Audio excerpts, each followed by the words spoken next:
एक राक्षसी हाथ धीरे धीरे उस औरत के पैर पर चला। उसकी त्वचा की गर्माहट का आनंद ले रहा था, उसकी आंखों में लालच साफ झलक रहा था।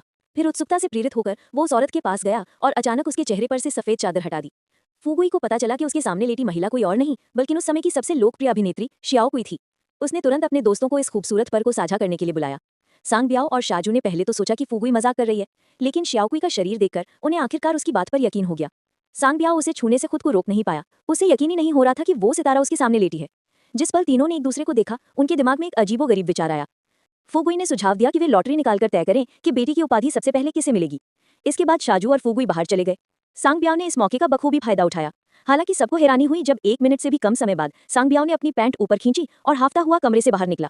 जब फुगुई की बारी आई तो वो बिना पीछे देखे अंदर भागा और उस स्टार को घूरने लगा जिसे उसने अब तक सिर्फ टीवी पर ही देखा था।